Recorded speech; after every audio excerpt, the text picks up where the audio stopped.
Você está ouvindo Associação de Radiodifusão Comunitária de Criciúmal, ZYU 419, canal 285, 104,9 FM, Rua Caçapava, 787. Rádio Comunitária de Criciúmal, a rádio do seu coração. Mega Saúde, a 104 pensando em seu bem-estar com Dr. Miguel. Dr. Miguel. Muito bem, vamos começando por aqui um Mega Saúde deste sábado. Tá comigo aqui nos estúdios o Dr. Miguel para conversar um pouco com a gente também. Estamos ao vivo lá no Facebook também. Para você que quiser acompanhar a gente lá no Facebook, estamos ao vivo. Dr. Miguel, bom dia. Bom dia, Márcio. Bom dia, ouvintes. Acabei de colocar minha camisinha de boca. Vamos lá, estamos com medo de novo. A gente está num distanciamento aqui tranquilo, o doutor está usando a máscara dele e eu não vou utilizar a minha hoje. A gente está num distanciamento correto aqui. Doutor, tudo bem? Corrido hoje, semana? Corrida semana também. O hospital está dando conta de tudo. Como a gente tinha comentado no nosso programa direto do hospital esses dias, internamos outro Covid, né? Então, parece que a coisa voltou, né? Parece que está se recontaminando. Nós recebemos informações de Porto Xavier, tá? Essa semana, eu não sei, Márcio, tu pode ver bem na web, Porto Xavier está com 200 novos casos. Porto Xavier, 200 Porto novos Xavier, casos. Olha só. E essa informação eu recebi ontem, né, no final do dia, e não deu para repassar. Mas vamos ficar atento, Porto Xavier com 200 novos casos. Olha só. Essa semana, e é da variante nova essa, gente. É complicado, né? Sim. O pessoal pode compartilhar a live, você que está assistindo a nossa live lá no Crônicas do Celeiro do Mundo e também no Comunitária Criciúmal 104,9, vai compartilhando, e você que está escutando a gente através do radinho aí também. Doutor, temos uma pergunta para você aí que o pessoal mandou pra gente. A pessoa ligou pra gente aí, é um homem, tá? Ele diz que a urina dele, quando ele faz o xixi, vamos falar o português mais claro para todo mundo entender. Quando ele faz o xixi em casa, a urina dele é bem amarela, quase vermelha. Ele queria saber se isso pode ser uma infecção na bexiga, alguma coisa aí que pode ter algum problema. Que idade, Márcio, ele tem? Ele não passou a idade. Isso é muito importante, a gente sempre está frisando isso, porque a maioria das doenças elas se relacionam com a idade, né? Isso. Né? Nós estamos na idade, eu estou na idade do corvo, né? O macho já está na idade do tigre, do leão. Ali, coisas. tigre. Leão, tigrão, sei lá o que. O tigrão. O cara tá com toda a força. E eu tô assim, esperando que o bico do corvo venha me pegar, né? Tô esquivando, né? É o seguinte, gente, ó, a hematúria, ela tem milhões de causas, né? A hematúria que é sangue na urina, né? E, olha, pode ir desde um câncer do rim, como o Márcio estava falando agora, câncer de bexiga, câncer de próstata, cálculo renal, infecção urinária, hiperplasia benigna de próstata, que é o crescimento da próstata, tá?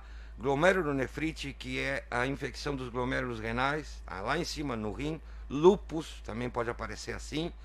Anemia falciforme é uma anemia dos italianos, né? Os gringos têm essa anemia, se ele for gringo também, de repente ele pode estar com isso.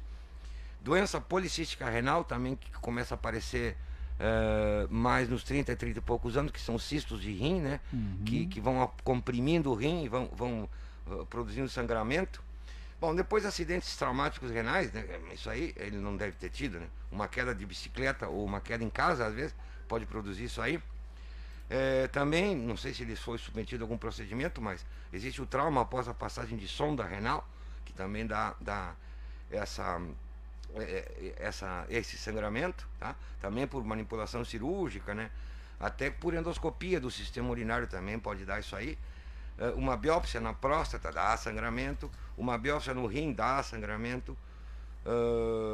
Radioterapia, as pessoas que têm câncer em outro lugar, ataca a bexiga. A radioterapia é muito agressiva. A radioterapia mais ou menos tem 100 anos, né? E ainda não tem uma terapia nova. Não tem 100 anos, eu acho que tem, já te falo, 40, 60, 72 anos tem a radioterapia. 72 anos, né? Bom, excesso de cálcio na urina, porque o cálcio forma pedra, né? Mas começa já, a gente percebe a formação de pedra, o cálculo renal pelo excesso de cálcio na urina, é um exame muito importante para fazer. Muitas vezes O atleta de final de semana tem isso aí, porque o esforço físico do cara que não está preparado também sangra, né? Depois infecções na uretra, né? Tem muitas infecções na uretra que são coisas simples, né? E depois tem uma doença rara que é a anticoagulação excessiva. Olha só. Mas por que a gente está falando em anticoagulação excessiva? Tem uma relação também com o próprio coronavírus, né? O coronavírus está afetando o nosso sistema circulatório, provocando trombos, as vacinas também estão provocando trombos, o coronavírus está provocando AVC, as vacinas também estão provocando, então a gente está meio que perdido. Pode ser uma sequela até do coronavírus, tia.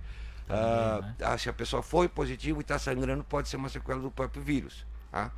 E uma coisa interessante, Márcio, que a gente estava conversando agora, a nível de administração do hospital, nós estamos com um questionamento que eu questionei isso, acho que foi em novembro, que eu mandei umas cartas para colegas de outros países, perguntando para eles como é que estavam as apendicites com esse negócio do coronavírus, né? Porque eu pensava que como ninguém estava examinando direito com medo do vírus e que as pessoas vinham para o hospital com dor, eu até pensava que a gente estava operando muito apendicite pela questão da falta de exame, né? Porque a pessoa às vezes tinha medo de ir consultar para não pegar o vírus, né? E a gente operou uma média de 10 por mês.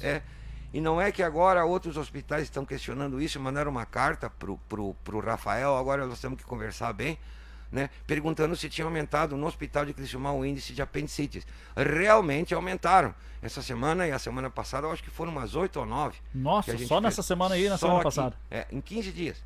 É bastante. Então nós estamos... Normalmente era quanto, doutor? 1 a 2 ao mês. Por mês. E agora deu 8 em 2 semanas? 8 em 2 semanas. Nossa. E tá tendo, o mês passado teve umas 5 ou 6, outro mês teve umas 8 ou 9.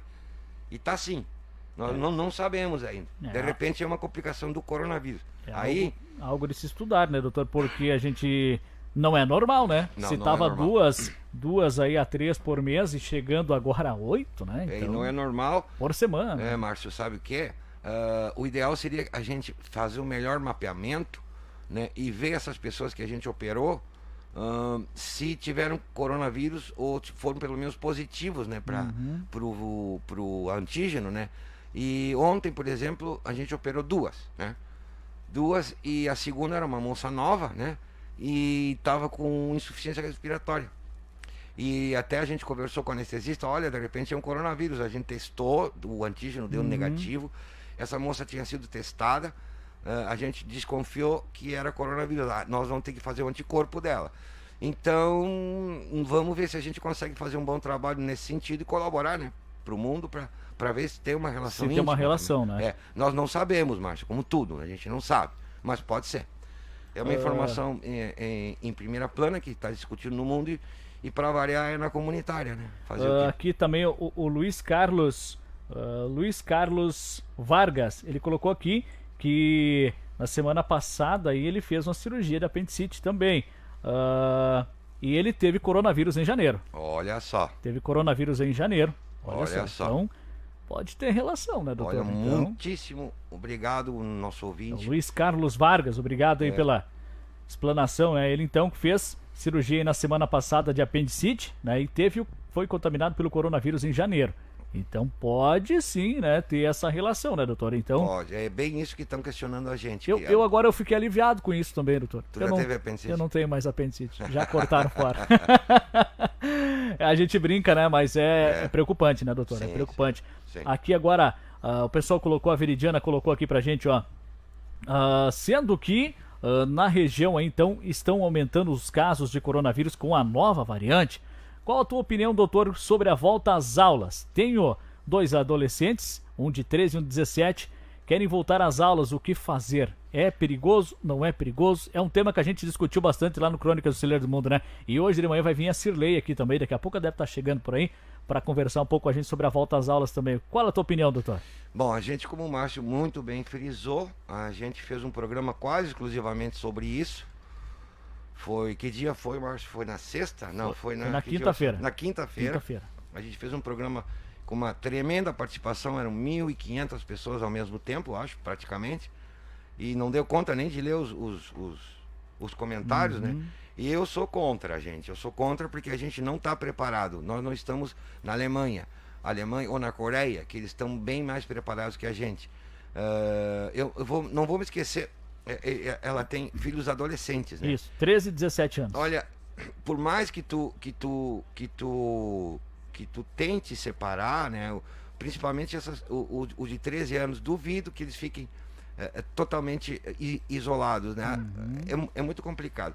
Depende da estrutura da escola, né? Eu acho que se for uma aula presencial, teria que ter muita educação em casa, né? Teria que ter a consciência de todos os adolescentes de 13 anos, né? O professor não vai estar lá para cuidar, para que não se contamine. O professor não vai estar lá separando. O professor tem que dar aula, né? Outra função atribuída. E a família, os pais são os responsáveis. Eu acho que não deveria ter por enquanto aula, né? Por enquanto, né? Até estruturar uma conduta de isolamento muito bem feita, né? Até os professores todos não estarem vacinados, tá? Eu acho que seria a meta para início de aula, todos os professores vacinados, tá? E a gente não tem realmente uma infraestrutura para isso. Eu conheço, todo mundo conhece as escolas, tem escolas particulares que se prepararam, mas também tem outras que não se prepararam. E eu acho assim, ó, a gente já teve essa opinião e a minha é não ir às aulas, e o governo do estado não pode colocar a responsabilidade do contágio aos pais. Porque se tu assina o termo, tu está sendo responsável pela doença do teu filho. E não é por aí. O estado tem que se responsabilizar, não os pais. Eu agora deixo uma pergunta no ar também para você que está ouvindo a gente. Você que assinou o termo lá na escola para volta às aulas, você leu o termo? Quem sabe muitos não leram o que está escrito no termo. Eu li. Eu não vou falar o que estava escrito. Mas você que não leu, você deveria ter lido o que estava escrito naquele termo, né, que você assinou. Então é uma responsabilidade dos pais também, né? Então você que assinou, lógico, todos querem que volte às aulas, as crianças precisam estudar, com certeza, né? Mas a gente, quem sabe não é o momento correto, né? Então a gente sabe, até a gente vai comentar depois com a Cirlei aqui, o que as escolas estão fazendo aí para ter esse cuidado, o que vai ter de diferente para os alunos não se contaminarem, conscientização. É algo que já vai começar segunda-feira a volta às aulas. Então é muito rápido, né, doutor? Em cima da hora. Liberou essa semana, pum, já volta. Então... olha, eu tive... Ontem eram 5 contra 1 em um lugar que eu trabalho. 5 querendo que voltassem às aulas e eu sozinho lá. E eu segurei os argumentos até apanhar. Porque as pessoas estão cansadas, né? Cansadas. Mas eu fui ver esses 5 que estavam falando comigo. Nenhum deles tinha filho. Aí nenhum. Que tá. Os 2 adultos que já têm filhos que são... que já estão formados, já não anos, precisam... Né? E os outros 3 pessoas não tinham filho. Porque estamos cansados de estar fechado, não sei o quê. Sim, mas e os filhos de vocês estão aonde? Uma falou, o meu já está formado, mora em outro estado. Eu não tenho filho. Então, vamos calar a boca, gente. Não é complicado, fácil, né? Ainda mais quem tem criança pequena, né? Claro, criança pequena, a gente sabe criança de creche. O Márcio deu a notícia de uma criança, de um bebê que morreu agora no país. Outra criança de 2 anos que morreu. O espaço tem criança aí com 10 semanas, 10 meses, na verdade, né? Contaminada com Covid. Né? Mas isso é um tema bem polêmico, né? Foram 1000 mortes, Márcio, desde que começou a epidemia. 1000 mortes de crianças pelo vírus. 1000 mortes. Não foram 1 ou 2, foram 1000. Chegou a Cirlei agora aqui também, depois ela vai conversar um pouco com a gente também sobre a volta às aulas. Doutor, mais alguma coisa aí para nós explanar para o pessoal de casa aí? Não, eu acho o assunto mais importante, Márcio, hoje nesses dias, são as voltas às aulas e a autoridade nisso que acabou de chegar, e eu me retiro porque a gente não pode aglomerar o estúdio para 2 pessoas, tudo bem, mas 13 não dá. Isso aí. E se alguém quiser perguntar alguma coisinha tipo coice de porco, rapidinho assim, a gente faz. Mas o assunto mais importante é com a autoridade. A autoridade acabou de chegar. Eu acho que a gente tem que dar maior espaço, porque é um tema muito polêmico, gente. Luiz Carlos Vargas colocou que ele mora lá em Mato Grosso, né? Santa Carmen, tá assistindo a gente também lá no Facebook, né? Mandando um abraço lá pra mãe dele, né? Vamos ver aqui a Ana Vargas, né? Que mora aí em Criciúmal. E vamos ver aqui, mandando um alô então pra mãe dele, né? Ele que mora lá no Mato Grosso, tá curtindo a gente, que bacana aí. Doutor, Obrigado mais uma vez. Mega Saúde hoje foi rápido, que nem coice de Mas porco, é coice né? de porco, mas a gente deixou claro muitas coisas aqui e a gente frisa o que é mais importante, né? A comunicação e o jornalismo, eles têm que tenderem a dar uma informação cristalina, uma informação com referências, né? Quem é maior referência no nosso município que a Shirley Marmit. Então, muito obrigado pela audiência, até sábado que vem. Espero mais perguntas, gente, porque eu fico ansioso para responder. Ele tá se coçando aqui, ele sempre me pergunta, tem pergunta hoje ou não tem? Não tem. Mais pergunta, a gente tem que responder o máximo. Se a gente não puder, a gente pergunta para quem sabe, né, Márcio? É isso Bom aí, dia, se gente. informando. Muito obrigado. Obrigado, doutor Miguel. Doutor Miguel vai dando lugar aí, vai dando espaço, agora a Shirley vai participar com a gente aí. Obrigado, doutor. Bom final de semana. Mega Saúde de hoje, então, ficando por aqui. A gente vai voltar daqui a pouquinho trazendo a Shirley aí, trazendo informações da Secretaria de Educação da nossa cidade de Criciúma. Mega Saúde, a 104 pensando em seu bem-estar com Doutor Miguel. Doutor Miguel. Você está